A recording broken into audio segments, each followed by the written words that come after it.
So I have 20 albums here that I think are a good start for anyone interested in having a jazz collection. The earliest recording I have here is from 1927, and then the most recent recording I have here is from 1968. And so that basically covers the swing era all the way up until what is considered the post bop era of jazz. So this is a really good balanced collection here. I highlight not all, but most of the significant jazz musicians from that time period. And jazz continued after the late 60s, but it changed into being electric and then into modern jazz. So I wanted to just feature these acoustic jazz, swing oriented, traditional jazz type albums for people that are interested in getting their collection going. And even for those that maybe have a collection, maybe you're not familiar with some of these. And it was really difficult to even narrow it down to these 20. There's so many more recordings that I wanted to include, but I wanted to just try to keep it at 20. Jazz, started in the late 1800s, and then it really got going with Louis Armstrong. Buddy Bolden is considered the very first jazz musician, and jazz was recorded before the 20s, but Louis Armstrong is really the quantum leap that occurred in jazz in the 20s. He was just, he was kind of the Isaac Newton of jazz. He invented jazz language and how to sing, and so many things that he did were seminal. And so this recording here of Louis Armstrong's Hot 5 and Hot 7's recordings is very essential for any jazz collection. I mean, if you're going to get just one Louis Armstrong recording, this is a great place to start. It's got very important tracks on here. One of them is West End Blues, which is just considered a masterpiece. And yeah, so this is from the 1920s, or 1927 and 1928. So very important place to start, I think, in your record collection.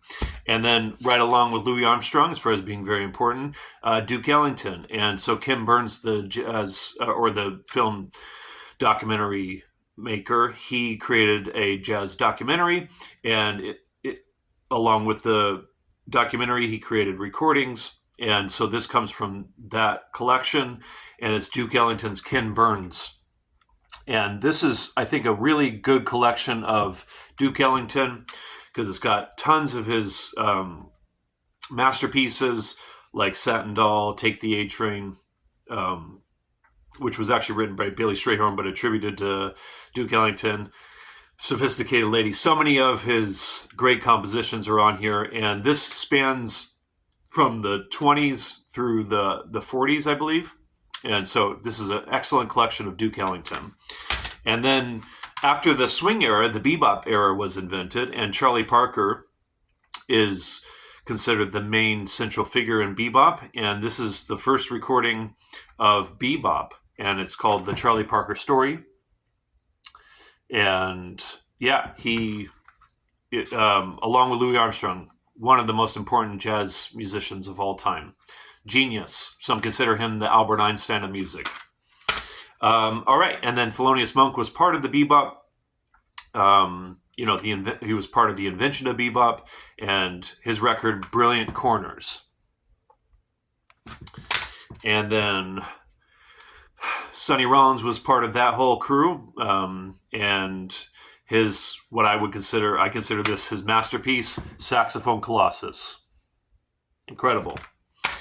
And then I wanted to include a little more Duke Ellington. This is Ellington from the 50s. Parker was from the 40s, and then now we're getting into the 50s with Monk and Sonny Rollins. And this Duke Ellington recording is from the 50s. A lot of people like 50s Ellington. I do too. So I wanted to include at least one from that period. And Such Sweet Thunder. Excellent recording. Beautifully recorded. The arrangements, the playing. This is great. Well, all these are great. Miles Davis, probably the most important jazz musician after Charlie Parker. there's so much to talk about with all of these, but there's a time when Miles recorded 4 albums in basically 2 days. He wanted to finish up a recording contract, and he had 4 more albums he needed to record for this particular label, so he wanted to move on to the next record label, Columbia. And so he wanted to get out of that old recording contract right away, and he recorded Cookin', Steamin', Relaxin', and Workin'. And Workin' is my favorite out of those 4. And so this is considered the first great Miles Davis quintet. And then Art Blakey, the drummer, he put together what is called, or what was called, the Jazz Messengers, and he was part of what was considered the hard bop movement in jazz. And so his record Moanin'. And then in 1959, there was a handful of recordings that were seminal. Most people don't include this recording because it was recorded in 1959 but not released until the beginning of 1960. But so anyways, either way, this is a seminal recording. John Coltrane's probably the most important jazz musician after Miles Davis, and so his record Giant Steps. And then in 1959, Kinda Blue by Miles Davis came out. And a lot of people really love this record. Seminal jazz recording. It was a statement about what was considered, or what is considered modal jazz. Beautiful record. And in 1959, in that same year, The Shape of Jazz to Come, Ornette Coleman. He basically invented what is considered free jazz. So his record, A Shape of Jazz to Come. And a lot of people don't include this in the 1959 group of important recordings, but I include it because I think it's an important piano trio recording. The way they play on this recording is pretty innovative for the time, and it's one of my all-time favorite jazz recordings, and Bill Evans is one of my favorite, if not my favorite, jazz pianists, so I wanted to include this. Portrait in Jazz, Bill Evans Trio. Beautiful. And then in 1959 as well, the West Coast or cool jazz movement was being invented. And so Dave Brubeck's Time Out, which features a lot of odd time signatures. Yeah, so this is very unique for the time, important part of the evolution of jazz, so I wanted to include this.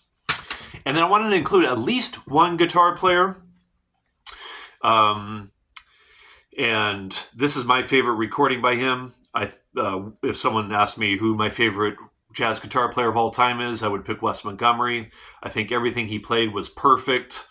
His phrasing, his time, his sound, his swing feel, everything. Beautiful, perfect.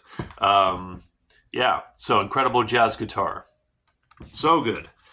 And then Wayne Shorter is considered, along with Duke Ellington, as being one of the most important jazz composers of all time. And so what I consider this his masterpiece. I know other people do. Great jazz musicians consider this one of the greatest jazz recordings of all time. And Wayne Shorter's record, Speak No Evil. And yeah, so we're in the 60s now. And then I had to include this because it is so special in the library of jazz, and it's considered his masterpiece, if at least one of them anyways. Coltrane's A Love Supreme. Absolutely just incredible. So good. And then Herbie Hancock's Maiden Voyage. And McCoy Tyner, The Real McCoy. And Miles Davis's second great quintet of the 60s. This is a really important, all of these I think are important part of jazz and jazz history, but Miles Davis's second great quintet, Miles Smiles. Incredible, which has Herbie Hancock, Ron Carter on bass, Tony Williams on drums, Wayne Shorter on saxophone, and of course, Miles Davis. And then this one's from 1968, and Chick Corea's Now He Sings, Now He Sobs, which this is another piano trio recording. Yeah, so just cutting edge jazz for the time. All right, so there's the 20 that I would recommend for everyone to have. If not a place to start, at least things to add to your already existing collection. All right, hope this was helpful.